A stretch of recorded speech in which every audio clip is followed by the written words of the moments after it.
Hey now, welcome to the Dirty Side of the Track, America's leading Formula One podcast with your hosts, Brian Saperstein and Rob Vale. What's going on, Rob? Well, what's going on is this is going to be the shortest ever podcast career if you're going to introduce every single podcast like that. And I know we wanted to do an American point of view, but I didn't realize I was signing up for that voice.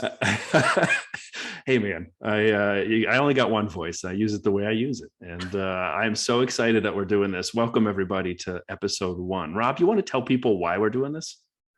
Yeah, I mean, it might seem like we're a pair of idiots deciding to launch an F1 podcast right as the season has finished, but... You know, it's been such a great season, and we've spent probably most of every Monday morning catching up on how the race has gone over the weekend, and just decided, didn't we, over Thanksgiving, why aren't we doing a podcast out of this? So seems like perfect timing. We want to kind of do a podcast, which is kind of like the US viewpoint. Despite the accent, I am located over here in the US, living out in Connecticut, been here for 5 years now, and yeah, we just wanted to do a podcast and put forward that view of the US point of view and just have some fun. And we realized we don't know what we're doing. And we're going to need to spend some time getting ourselves ready for when the season starts in March and working how all this stuff works. I'm so excited to do this. I think there's no better example than watching Formula One in America, because you get the Sky Sports feed. And it's on ESPN2 or news, depending on how cool the race is.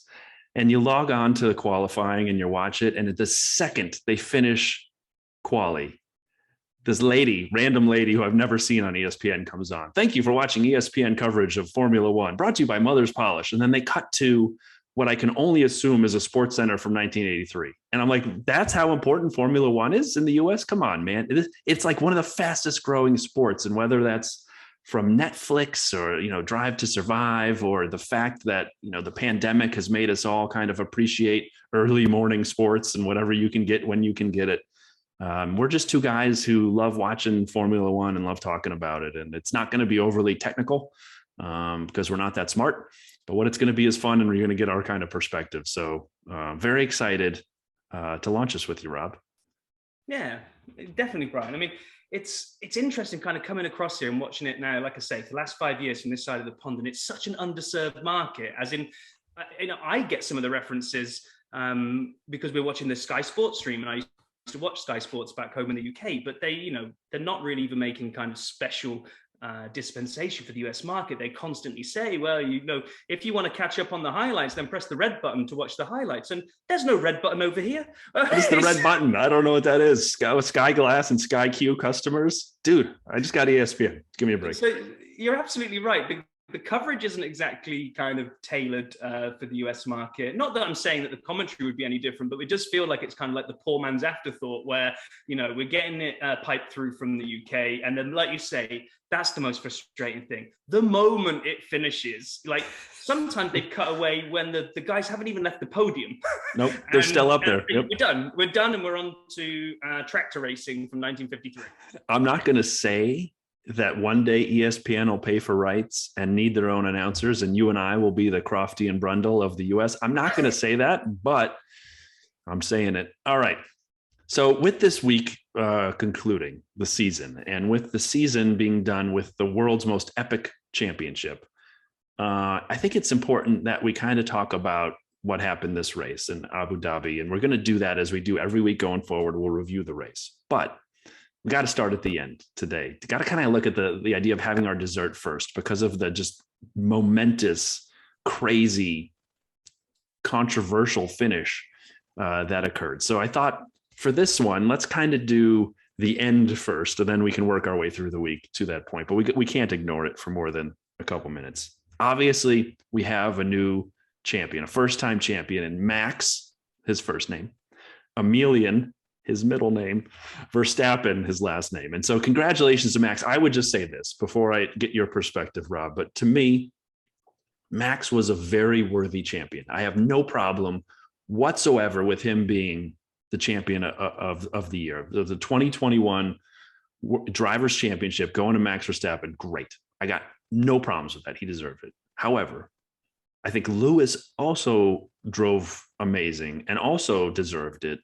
And so I would have liked to have seen one of them lose it in a more dignified manner than what happened. And so again, I don't hold anything against Max. I don't think it's not the way he wanted to win it. It's not the way anyone wanted to happen. He deserves it. And there's no asterisk there next to his name. He is the champion. But man, whew, for a 7-time champion, a guy who's about to be knighted tomorrow, Sir Lewis Hamilton, he really got a gut punch on that one. I don't know. What do you think? Yeah, I agree. I mean, if you didn't know anything about this sport and you rocked up and you looked at the headlines, I think Max has won on every stat going this year. He's got the most race wins, the most poles, the most fastest laps, most laps led.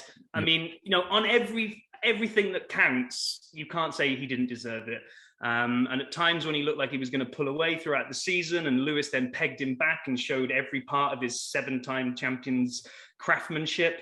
Yeah, you've got to say Lewis kind of didn't deserve to lose it either. So I'm with you. I probably sat shell-shocked for I don't even know how long, because I just couldn't comprehend what I just watched, because it didn't feel like Max had won it the way he would want to win it. Lewis had lost it the way he would never want to lose it. But then any outcome that comes from any kind of appeal, if that still keeps going, there isn't a good winner out of this, because it was neither of their fault. We'll come on to kind of Massey and how he dealt with all of that shortly. But it really wasn't. For once, it wasn't, because we've had Max's elbows out. We've loved the way sometimes he's gone in and shook up the old guard and been aggressive. Okay, and sometimes people think he gets too aggressive. But if it had been him doing a Schumacher on Damon Hill and taking Lewis out to win it, then you'd all gone, oh, you can't do that. But it wasn't. It was just, and I still now can't believe what I watched. It was made up. I mean, it was made up in my mind. And let me explain what I mean by that. And I haven't watched F1 as long as you have. I watched it a lot when I was younger, and then I had a brief hiatus, and I've long since been back the last handful of years. But to me, you have a rule book, and Charlie Whiting, who was the race director before Massey, everyone loved, but also respected and feared. And Martin Brundle had a great column on Sky Sports, speaking of looking across the pond, people should read about. But to me, it was made up. And here's why. So Nicholas Latifi, who decided, for reasons I do not understand, Nicholas Latifi, if you're listening to this, which you should be, what in the hell were you doing with 6 or 7 laps left to try to make a big push for 14th place in a championship that hadn't been decided? Nothing good comes of that. You finished 13th? Great. You passed a Haas. Bully. There's no points. So to me, the fact that this happened, and then the indecision, which had been the week prior in Saudi Arabia, was just as bad at the Jeddah course when they're making offers on positions for restarts. It, to me, showed an FIA completely inept at using consistency and rules and logic. And the crux of it is, either you unlap all the cars and you give them time to, take all the lapped cars, give them time to unlap, in which point we finish under safety car and Lewis is the champion. Or you leave the cars as it is and restart, which is you would have 1 lap left like they did. And then it's Max has to pass through 4 or 5 cars in front of him to get to Lewis. I don't think he catches them. And regardless of the blue flags, you can't get out of the way that fast. The only chance Max had, was if some crazy stuff happened. Christian Horner said it. His words were, honestly, they're in a quicker car than us. We would have had more options, but they're just in a quicker car. And then let's let just 4 cars go by. And then we're going to restart real fast when one guy is on fresh, soft tires and Lewis is on the world's oldest hard tires. I don't know. We'll get more into it. But what did you feel about that kind of crazy safety car situation? Well, it was even just to heap more bad stuff on how you've described it, is that if it had just been like you said, that would have been bad enough. But they actually published it, because you've got the banner come up on the bottom of the screen. Lapped cars will not be allowed to unlap themselves. Okay, great. And then it was... Race is over. At that point, the race is over. Now they are going to be able to unlap themselves. Oh, okay, so that flips the dynamic. Now they are going to unlap. And now, like you say, we're probably going to finish under safety car. And then it comes through, it's, well, kind of the lap cars are going to be able to unlap themselves, but only the ones that are in between. Oh, and by the way, as soon as you've let them go, despite the rules saying that the safety car will come in the lap following that, now we'll just bring it in straight away and just go for it. And so much was happening that my brain just couldn't compute what I was watching. And then what I will say, put Massey to one side. When that green flag is back on and race is underway, I've got to say massive kudos to both drivers, I think, but to Max in particular. How much his blood, it wasn't just adrenaline, his blood must have actually been liquid Red Bull, because when he throws it up the inside there, okay, he knows that if he probably runs Lewis off the track and they both don't finish, then he's going to be champion. But he's also got to make sure that he hasn't looked like he's just rammed him off, because he's probably going to get disqualified, right? He's also got to make sure that if he does do a lunge, he doesn't damage his own car so much that Lewis can still make it round and he ends up coming off. So let's be honest, the balls on that guy to just throw it down, because he could have waited another couple of corners, but I think he knew he needed to go then. I think Lewis actually left him too much. I think when I watched that replay, I know he's on all the time, he's probably worried about grip, but he's way out on the right-hand side. He's hanging it right out there. As if he's going to just cut across Max, but there's no way he wins in that scenario, because he cuts across and he takes them both out. Well, now he's still not world champion, but whatever was going through those two at that final lap was just insane. The fact they both stayed on the track and raced to the finishing line, I think, is kind of shows the champion that Lewis was, and I think the champion that Max is going to be as well. Yeah, two notes I'd add. I completely agree, and agreed on the clarification, the way the FIA kind of launched that whole unlapped cars thing. So nuts. But Daniel Ricciardo, did you see the in-car radio at the end? He said, "I don't know what just happened," as he was pulling it in on the last lap, the cool down lap. "I don't know what just happened, but I'm really effing happy I had nothing to do with it." Because he's like, what just happened? He's never seen it. No one's ever seen anything where they make up these many cars can go. I mean, there were people, why wouldn't, like, if I'm Sainz, he had cars in front of him and between him and Verstappen. I mean, I know he's not part of the championship, but he's smart enough to get out of the way, but he had a shot at second. Come on now. Why wouldn't you give, I mean, in reality, Ferrari should be just as pissed as anyone. So to me, it was a made up decision. Ricardo's radio kind of proved that out to me, but I'd agree with you. You're right. For Max, who I think has been too aggressive, we can talk about this more because he actually did it on the first lap in turn 5. We'll get to that point in a second. I actually thought it was really clean. I thought the racing on the last lap was the cleanest racing those two have had in a long time. And you could just see it in Lewis's car when he tried to get behind Max and catch up, 45 lap old hard tires or 43 lap old hard tires have no chance against a pair of fresh softs on a Red Bull at that point. So he and I get it. Like, the last thing I'll say on it is I get Mercedes' point on the VSC before that from Antonio's car breaking down and then Latifi's safety car. I get not giving up track position. I know a lot of people are second guessing it, but when it's the VSC, you don't know that there's going to be a safety car later. You got to hold track position because Max could stay out. If you come in first for a fresh set of tires, he stays out. Now you have to pass him.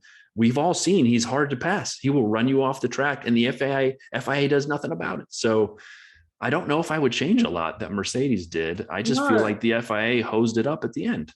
No, I agree. I mean, people are saying, it's Mercedes really dropped the ball. You have to pit Lewis then. I'm like, hang on a minute. The safety car comes out, what was it, lap 55? I mean, if that takes all that time to clean up, then, like they kept saying on the commentary, Red Bull are just going to do the opposite of whatever Mercedes do. Exactly. So if Lewis pits, well, Verstappen stays out, because if this finishes under safety car, thanks a lot, Mercedes, just gift wrap the title to Max. And then Mercedes are going to get it with both barrels the next day. And what the hell did you pit Lewis for? I mean, that was a lose-lose for Mercedes, because people are going to criticize them either way. But just kind of going back to that moment when the cars were unleashed for that final lap shootout, there was a moment of commentary that they've been pretty good, the Sky Sports guys, of not using too much UK sport analogies, because they know it's being pumped around the world, right? But he couldn't help it. He got so excited that he referenced Liverpool Arsenal in 1989. He said, we've I don't never seen know what anything any of that means. As an American guy, I have no effing clue what that means. So tell us what that means, Ross. I didn't think you would, but actually, as an Arsenal fan, it was quite nice for me to relive that memory. But the parallels were actually pretty cool because essentially Liverpool and Arsenal went on the fixture computer had put the two of them playing each other on the final day of the season.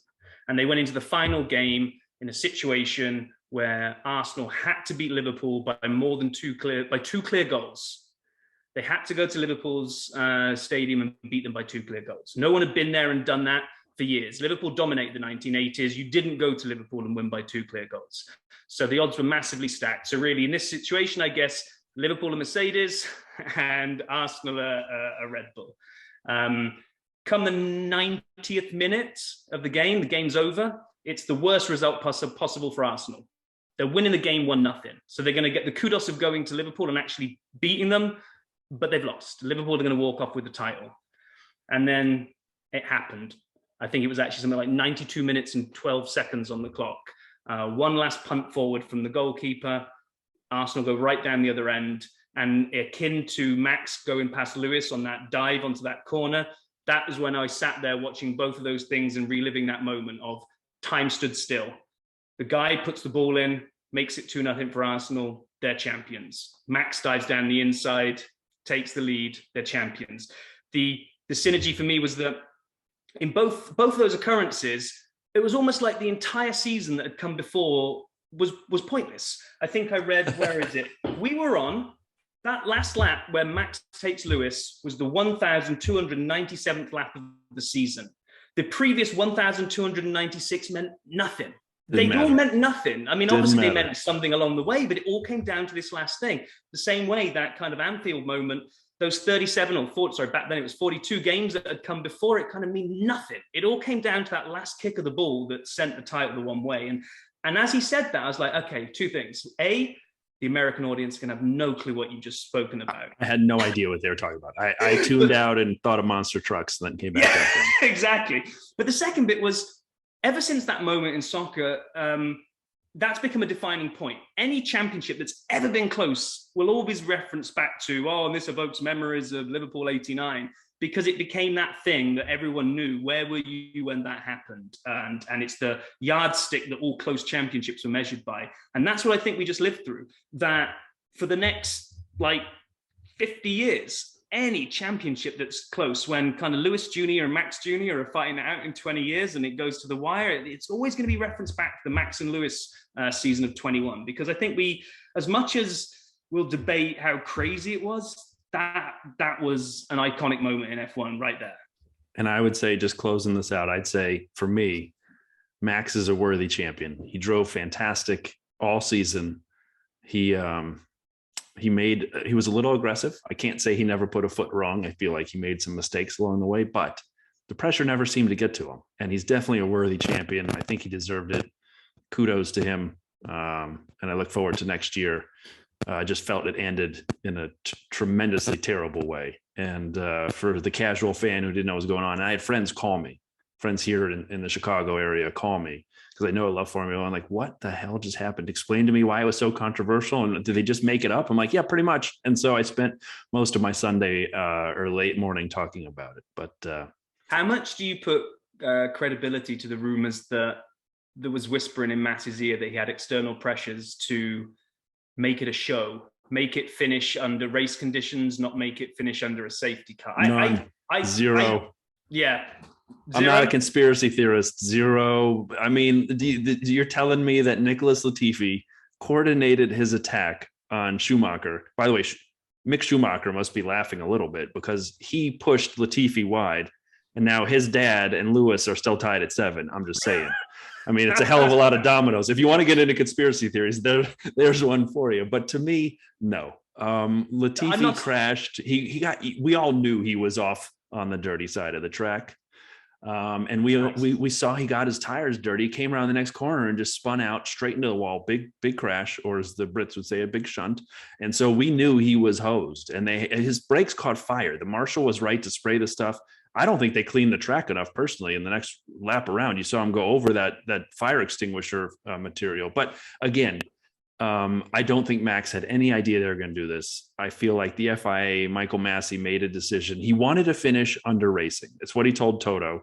They wanted to finish racing, and they made a weird, in my mind, unfortunate and controversial compromise to do that. They should have either just let the cars go in the order they were in, or they should have let all the cars unlap themselves and where they don't finish under racing. So, or sorry, everyone's talking now. They could have red flagged it and made it basically a 2 to 3 lap sprint for the title, which at least would have been more fair, because then Lewis could have put the right tires on, Max could have had fresh tires on, would have been 1-2, and then we would have seen what we would have seen. That would have been better than this. There was no way. This is the worst option of all of them in my mind. Well, that's the thing. And I wasn't suggesting that Latifi was in on this. I was more that when what happened had happened and what transpired, in that moment when Massey has to make his decision, like you say, there's a number of things there. There's kind of stuff swirling around that external pressures basically said, just do what needs to be done, but don't finish it under safety car. We pumped so much marketing dollars into doing the decider in the desert and the big grandstand finish, and we've got the fireworks ready and everything. No one wants to see it end under safety car. I've got to be honest, in hindsight, I think a hell of a lot of people would have rather seen it finish on a safety car than how it did. Agreed. Although I did hear you say you're watching Latifi's bank account. So we'll look for those Red Bull deposits. All right, let's look at the rest of the week leading up to it. Obviously, we've hit the highlight, but there was a lot more to the week. I'd quick hit a couple of notes, and we're going to have, just for all the new viewers and listeners, and that is everybody, what we're going to do is we're going to talk a lot about things leading up to the race, whether it's social stuff, whether it's fun stuff. We're going to do that first, including practice and qualification, and see where people end up qualifying. We're going to do that kind of first and then hit the race. And so this week, as we look at quali, to me, leading up to everything, we got to talk a little bit about Formula One fantasy. Now, fantasy sports have been huge here in the US for a long time. I've been playing fantasy basketball with friends of mine from college, and I'm not a spring chicken. So we did it back in the day when stats updated the next day. It was online. I mean, the internet had been invented, but just barely. And so Rob and I invite all of you, I guess for next year, for 2022, to join us on the dirty side of the track, Formula One website fantasy. It is fantastic. I did it the whole year this year. I missed the first race. I can say I was always in the top half, and by that 51% will qualify. But so Rob and I raced in fantasy this week. Rob, why don't you tell everybody how it worked out for you? Well, I think considering you invited me to it kind of at the last minute. I pulled a Massey. I put up a valiant effort, and I think you beat me 148 to 145, which I'm taking as a moral victory, given like you've had the whole season to play with it and understand all the rules, and I just winged it. I was like the Max coming in with my elbows and trying to upset you, you know? Yeah, moral victories count for how many actual victories? That's right, 0. One note I'd also say is I watch a lot of sort of the YouTube channels of the drivers and the teams and Formula One and other commentators. It's fun, distracting, and I really enjoy it. And we're going to make sure Dirty Side has a good presence, but we're also going to guide you to people who do amazing stuff. And this week I'm going to highlight kind of a low light, if I'm being honest. Kimi had, and by the way, Kimi did win Driver of the Day. I know we're going out of order now. We joked we wanted him to win Driver of the Day. His car, well, whether the brake by wire broke or he just was done, we don't know. But he locked up, left the course. They asked him, so did you listen to the team radio on this one? They asked him, can you continue? And he's like, nah, I don't know. So then they kind of retired the car with his blessing, if you will. So we didn't get to hear them interview him for Drive of the Day, but he won. So Kimi Raikkonen, amazing champion. Was it 07? I think he was the world champion. Had an amazing career, retiring now. And Formula One did a sort of drawn retrospective of his life, an animated retrospective of his career, his driving career. And he narrated it. And it's only like 3 minutes long or something. I was really excited for it. I tune in, and he couldn't have been less happy to be there. It was fantastic. It's like they gave him the script and there was not a lick of emotion. Now, he has a flat voice to start with, but this was the least. I mean, he was like, I could never, I'd rather have heard him gloves and steering wheel, when he's yelling for this. This was the opposite. It's like, and then I did karting, and then I moved on to, I fell asleep in the 3 minutes. So while I'll miss Kimi very much for his dry sense of humor and his focus on himself and nothing to do with Formula One and his, I think, quite honestly, very good driving. We can all agree people would race Kimi in the backfield and he never took it too far. He never went over the line. He was a great driver. But one of the worst things I've ever seen on social media was the Formula One video that he narrated, the animated video of his career retrospective. It could have been so much better if he'd, I don't know, cared. I mean, what it does highlight, though, is that it feels like this season, and maybe even only the latter half of the season, maybe, is that F1 has started to understand social media. Mm-hmm. And, when I was a kid growing up, you only really got to know the drivers that won because they were the ones that got to take their helmets off and have the interviews afterwards. All the backfield may as well have been drones because you just didn't know who they were, right? There was no way. And Formula One then became very kind of, you didn't get that kind of bond between you and your favorite driver. You'd have maybe a favorite driver, but only because maybe there was somebody in the backfield who you liked because they were erratic and they were all over the field. But you didn't really know them as a driver, right? And I think one of the things I've really liked this year is that they seem to have got their act together in all the drivers have got an Instagram account. They've all, they're on Twitter. There's huge engagement levels. You're getting all these kind of like little video casts that are being done off at the side during the week. And really and they really cashed in on it this week. If we kind of wind back to Monday after the Saudi, well, we could probably do a podcast on the Saudi episode as well. But they really build it up all week. We've got the decider in the desert. We've got insights. We've got everything hitting Instagram every day. And I actually think they've done it really well. I think it's probably what's drawn us into this. It's why we're sat here doing this right now. It's why we've got, like you say, our social media presence. So go check out Dirty Side of the Track on Instagram, Facebook, and Twitter. But for sure, it's Formula One really feels like it's in general, not just in the US, or maybe in the US is pun intended here, starting to turn a corner. And from that corner, it feels like it's getting great traction out of that corner. I'm really looking forward to 2022 as to how they kind of build on that. Totally agree. I think the social media that you reference, in addition to the Drive to Survive that we highlighted already, in addition to the fact it's on in the morning and during quarantine, we were looking for live sports. And I feel like between Drive to Survive, the fact it's on Netflix and you could binge it, the fact that it's 20 drivers, most of whom are young, have personality, are willing to do social components, whether they tweet, whether it's Instagram, whether they're on YouTube. The teams have pretty strong YouTube channels, most of them.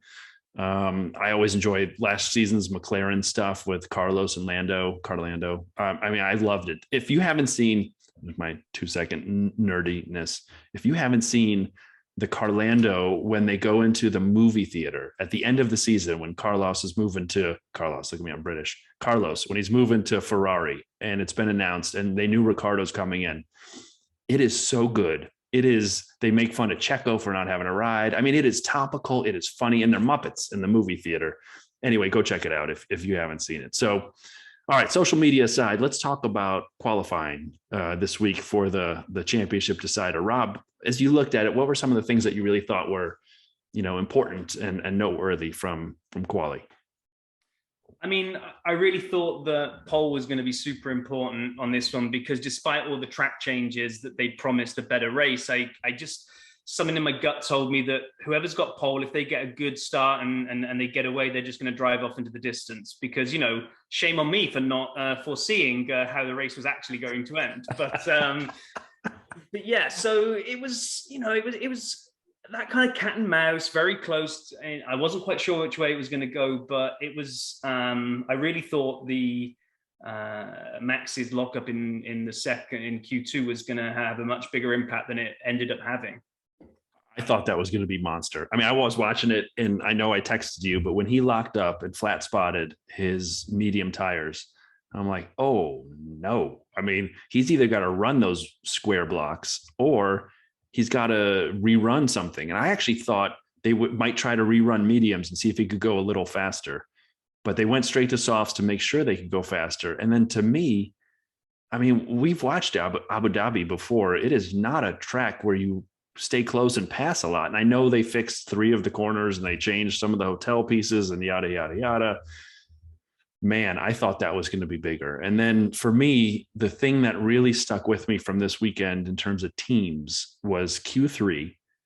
And even during the race, the teamwork of Checo. And so Sergio Perez, when he in Q3 gave that slingshot by, as we'd say in NASCAR, I'm American, I can call it we. But when he gave him that toe and then pulled aside quickly and let Max have just a stonking lap, just amazing lap, just fantastic. To me, that was huge. And, during the race, we'll get to it in a minute, his defense against Lewis was huge. Yeah. And where was Valtteri? Was he looking for porridge? Was he there this weekend? He's a great driver, Valtteri, but when the spotlight is on, he shrinks. And so to me, yes, the lockup was huge, but I'd say the Q3 teamwork from Checo was just amazing. Yeah. So then, that sets us up then with Max taking pole. And I'm like, okay, but like you say, he's on pole, he's got position, but it's the tire. So now he's got to kind of maybe, what's he going to do? Is he going to disappear off into the distance and just try to build up as much of a gap as possible to earn the pit stop? Or is he going to go into tire management mode right from the beginning? But regardless, he needs to make a good start and be leading into the first corner. Right. How come? Yeah. And so one last thing for me, and then we'll get to the race, because I want to talk about the start in the first corner and then the fifth corner. Holy cow. How come? And I know the answer is why. It's because it's the championship decider, but Yuki Tsunoda gets no press. Did anyone know Yuki finished fourth? No one knew this. He finished fourth and no one paid attention. He qualified on mediums. Up really high. The only 3 people on medium tires to start the race: Hamilton, Bottas, and Yuki F. Tsunoda. Where did this guy drove a banger of a race. He was amazing. He had a fantastic race. And at the end, for again, all the new listeners, we're going to recap everyone's race. And to me, Tsunoda had one of the under the radar amazing races. And it was awesome. The last thing for me was when they interviewed Lando. And they said, all right, Lando, you got a great starting position. Are you going to, you're third out of quality. Are you going to, get involved, stick your nose into the race? He's like, nah, I don't want to get in the way. I love Lando. I did two, three.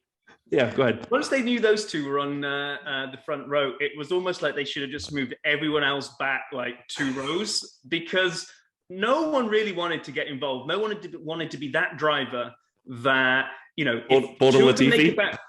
the 2 of them make a bad start and you're in third and suddenly you're up alongside them in the first corner, you don't want to be the guy that takes the 2 of them out. You definitely don't. And so it's funny, like Lando, I've grown to really appreciate him. He was so good the first half of this year, and teaser, our next episode will be a year in recap where we can talk about some of these strengths. When I think in my mind, actually Lando, Carlos, Pierre are going to be some highlights for me at least, but we'll do that in the next episode. So yeah, first, as you said, what happened at the start? How come Max has had so many bad starts recently? Actually, I don't think it was. I think you've ever played Mario Kart? Yeah. Yeah, all the time. I'm amazing. Did he hold the other button? He held the button down for long enough time, and he got the turbo start. Is what Hamilton. I don't think it's a bad. You got to start at 2. You're saying at 2 seconds. Lewis put the other button down, and then when it went green, he took off like a rocket. I don't. Exactly. Was he in a? He wasn't Koopa Troopa. Because it just when they showed when it happened in real time, I was actually worried that Lewis had done a jump start, because on the view where the camera's coming towards you as the lights go out, he just seemed to be moving. To me, anyway, moment that light went out, and I'm like, oh, that's going to be under investigation for a jump start. But when they showed it, I think he was wasn't he a 1/10 of a second quicker on the reaction time to? He was a 1/10 of a second quicker, and he was clear at the turn, as he was twice in Saudi Arabia. It was shocking to me how far ahead he was, and that, I don't know, it blew my mind. And then of course it leads to I think it was turn 6. I said turn 5 earlier. It leads to what happened there. And in my mind, Max did not take a racing line into that corner. He took a Daniel Ricciardo late breaker, which they all highlighted late breaking. But what Ricciardo does is he takes the corner in a racing fashion. even if he's coming at it from not on the apex or not at the normal racing line, he still manages to take the corner and allow the other car to complete. What Max did was effectively come to a complete stop in front of Lewis. He cut him off. Use an American term, he just cut him off, and Lewis had nowhere to go. So he bailed out. And instead of slowing down when he really cut the corner, he just put the hammer down, hammer time. And so they said he gave back the advantage. Well, he didn't. I mean, I'm sorry. I'm a Lewis fan. He did not give back the advantage. I don't care what he may have slowed momentarily that we couldn't see. But Max, again, went into a corner too hot, cut someone off, and got no penalty. And everyone's asking about Lewis. I'm like, they said, because Max kept two wheels on the track. Give me a break. If I pulled out onto the highway today, cut someone off like that, but kept my car on it, that no one would accept that as a real move. And to me, what Max did on lap 1, turn 6, was what he's done the whole season. Just get his car a nose in front of someone, no matter how he has to do it, off the racing line, braking too late, can't make the corner. And he puts his elbows out and he chased Lewis off the track. And all the people are like, well, Lewis can't do that. What about what Max did? So to me, that was evident of his over aggressive nature this season. And I thought it was bad. I thought he cut him off. No, I agree. And I think he's, look, we know that Max always drives on the edge. It's his driving style that's kind of, like I say, when he first came onto the scene, he was shaking people up by, I ain't getting out of the way of you just because you're Alonso or you're Hamilton or whoever you are. I'm here to race, and I've earned my spot here, so I'm going to race you. But I think he will push things to the absolute extreme of the definition of the rule. And I think the FIA again made a rod for their own back here, where they basically almost said, if you keep your car inside the white lines, then that's fine. Just racing. And like you say, it's like, okay, so yeah, he kept his car inside the white lines, but in a way that was never going to make the corner.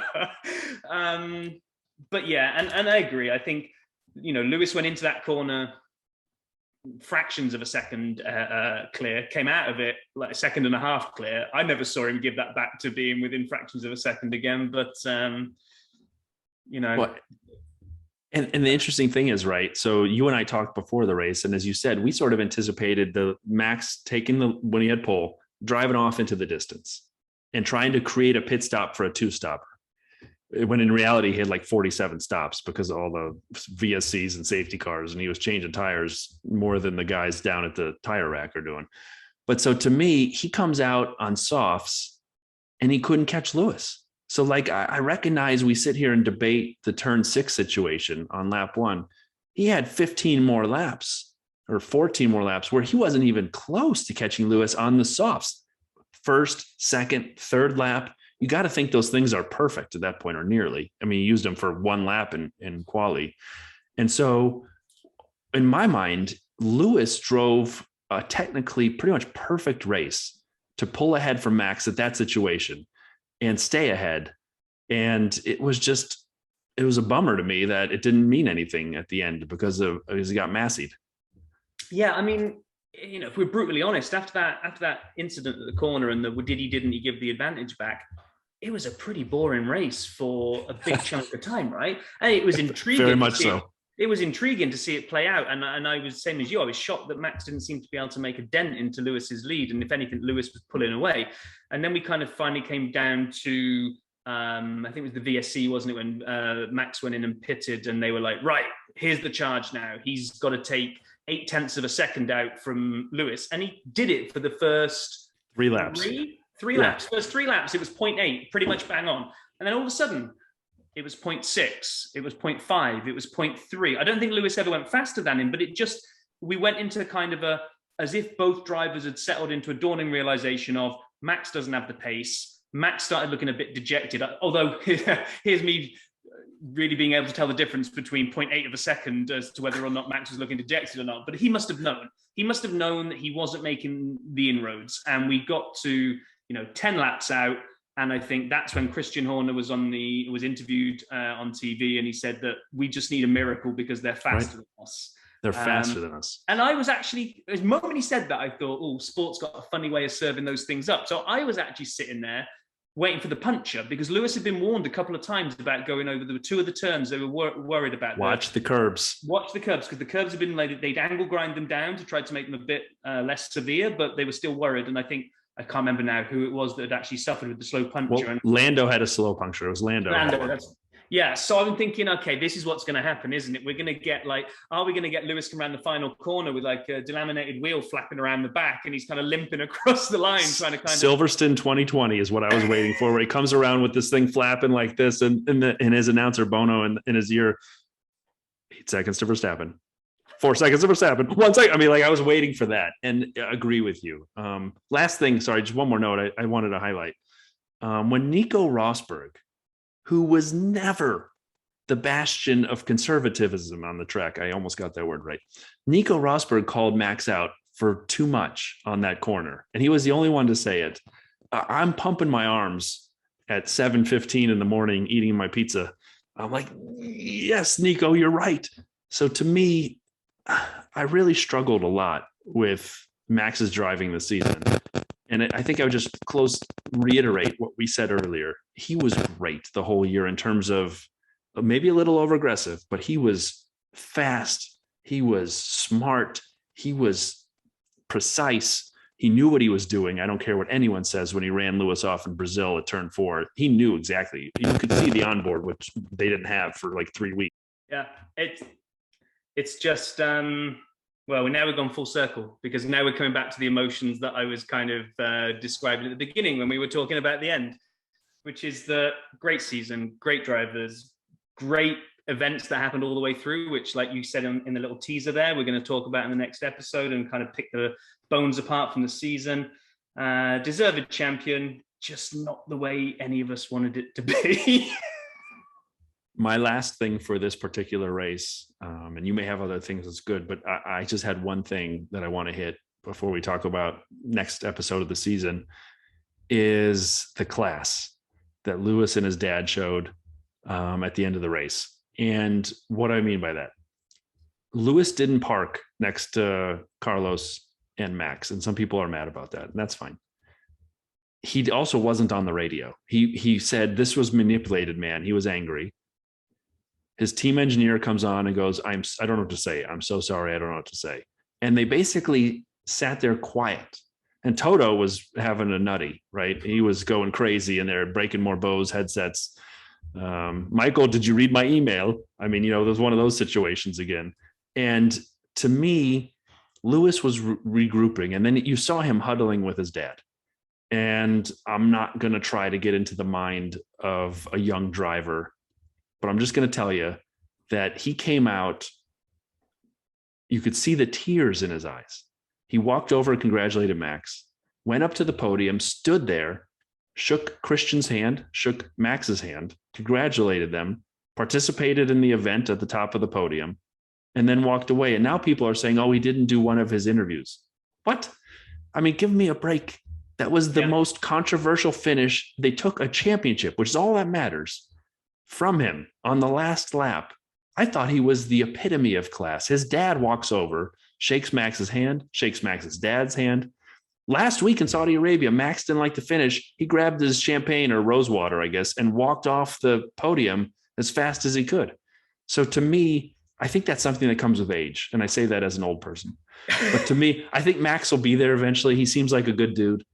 He definitely deserved the championship. Kudos to him. But to me, at the end, when I turned off for the third time watching that race, to me, I took in my mind the class of Sir Lewis.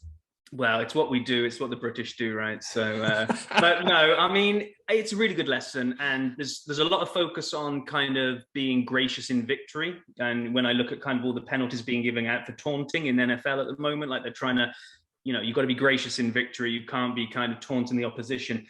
This is the opposite. This is gracious in defeat. This is knowing how to, because it's got to be the most, I'm mid-40s and I still can't stand it when I lose a game of soccer in the weekend. I don't want to talk to anybody when I come home. And that's just a pointless over 40s league that really doesn't matter at all. But it matters to me.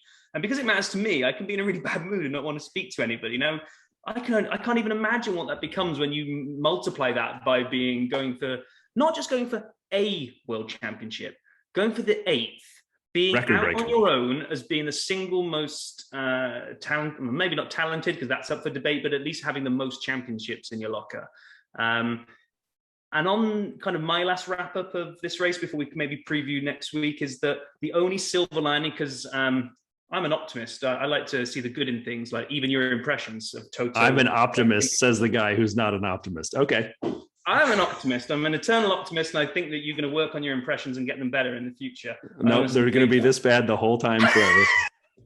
But the thing that I do believe, is I was worried there was a chance that if Lewis had got the 8th, that he would have walked and not had the passion and the desire to come back for number 9. I can't see anything but the competitive fires being completely restoked in that guy now to want to come back next year in the new car, the new regs, the new everything, and take that crown back from Max. So if for the dust will settle on this, we'll all come to terms with what the hell we watched last weekend. But I think it sets us up really nicely for next year, because I think there could have been a chance that he might have just called time on it. I actually would disagree. I think there's an actual real chance he may call time on it now. And the reason I say that is who was it? Jensen, who was doing the interviews, asked him some question about being ready for next year. He goes, yeah, we'll see. Like, I know he was pissed and in the moment, but I actually don't think this would agreed. He's an all-time competitor. He's a GOAT. He is one of the best ever to race in Formula One or in any sport to do what they do. With the new cars coming out next year, with the sort of hopefully more level pegging for all the teams, where we don't have, 2 here, 2 here, 2 here, and everyone in the toilet at the bottom, where we actually have racing, I could see Lewis saying, you know what, I've done enough. And if I'm going to get screwed out of my best year in a long time, why put it in when it's more even? When my car is no longer the rocket ship it was at the end of the year for me to catch up and lap everyone 75 times in Brazil. Because if anything, I worry a little more. And I know I'm a competitor too, man. I run a bowling league. I've got multiple championships in bowling. And sometimes it's not even bowling. And my point is, I'm always there for more. But Lewis has enough money. He has enough wherewithal to have causes outside of Formula One that he cares about. And to me, I think if he walked in, I'm making this number up, okay? If he had a 10% chance of not coming back next year, I don't think it went down. I think it went up. Okay, well, yeah, and that's nice that we can have a disagreement on the first episode. That sets up the spice between us for the rest of this, right? Because, you're just wrong, but okay. Well, I think that competitive spirit that lifts those, whatever he was, 7-year-old lad getting into karting, that has been part of his DNA ever since. All the money you've got, all the championships you've got, you can't turn that piece off. And I think that competitive spirit that has driven him all this time is not going to want to rest being level with Michael Schumacher. And I hope you're right, because I'm a Lewis fan.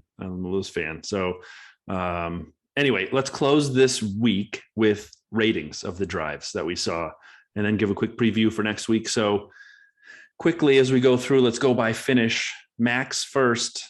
I gave him a 9 out of 10. I thought his race was very good. That lap 1, turn 6 incident turned me off, that cutting him off. But otherwise, and I would have liked him to have been faster, but man, he was spot on at the end. I got to give him a near perfect. I give him a 9. I'm going to let you go through your scoring, then I'm going to let you know what happened to me. So you push on with yours, and then I'll reveal mine.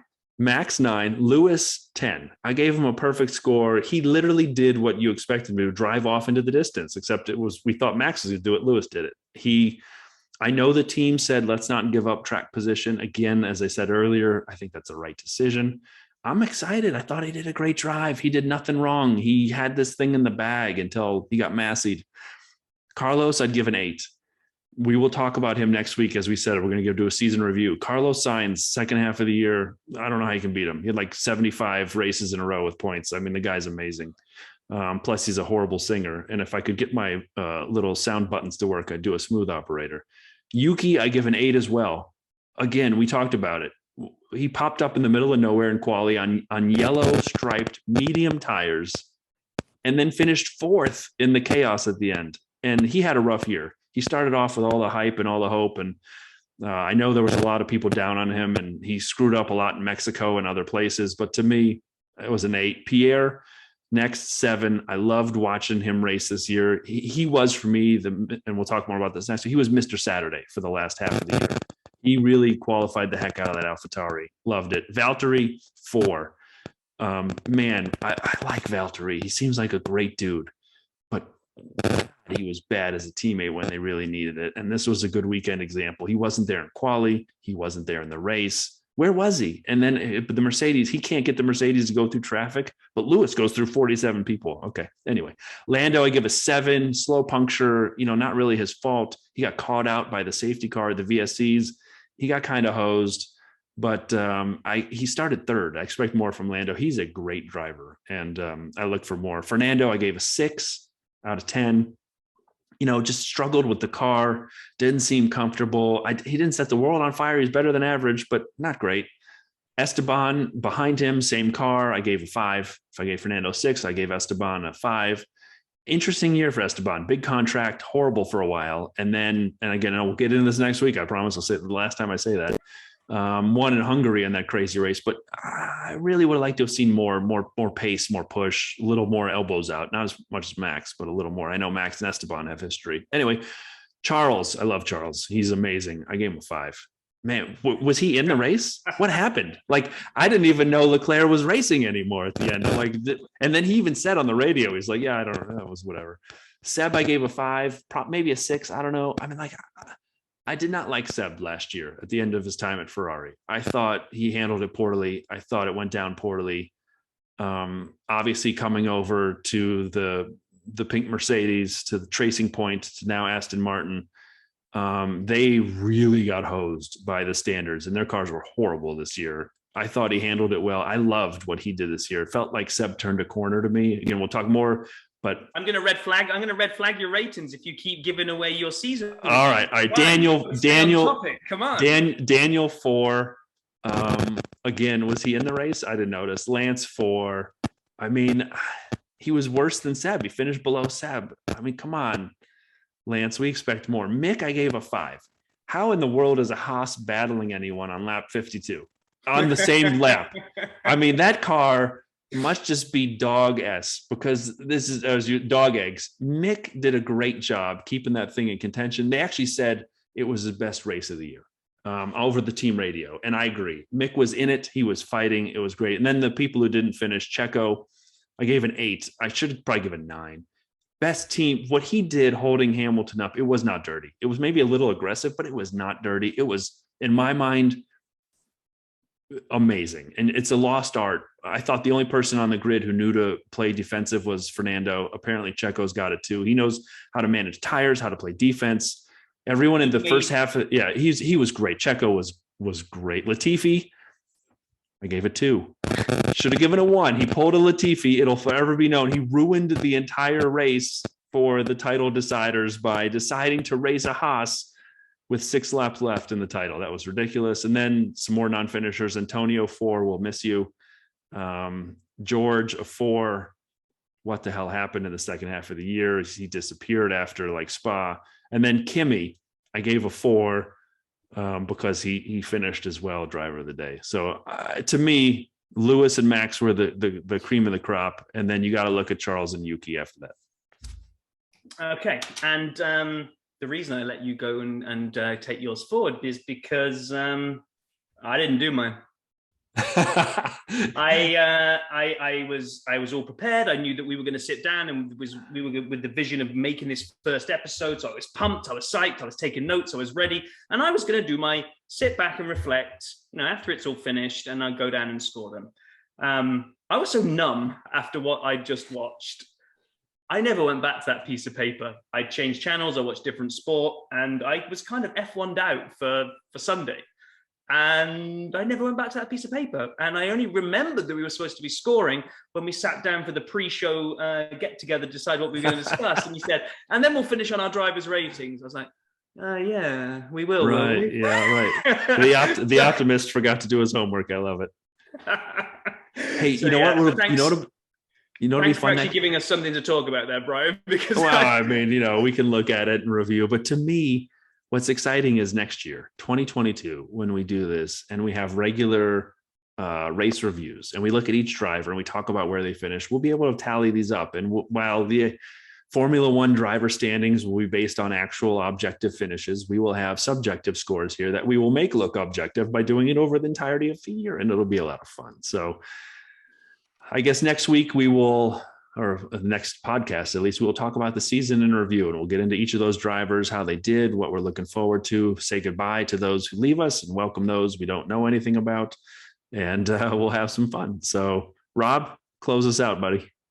Well, yeah, I'm looking forward to it. Next week, I think we're going to take that alternative look down the season. We'll probably stay away from the Max and Lewis story a little bit. I mean, there'll be some sprinklings in there, but I agree with you. I think there's a whole bunch of other drivers and incidents that deserve kind of just one last look at 2021 in the rearview mirror before we start getting our heads around all the rule changes and the funky new cars. And I'm really looking forward to this. This is going to be awesome. So hopefully people listen to it and people enjoy it as much as at least we enjoy just talking to each other about this kind of stuff. So yeah, looking forward to it. So I'm not even really sure how we do an outro. So I guess we just say thanks for listening and bye.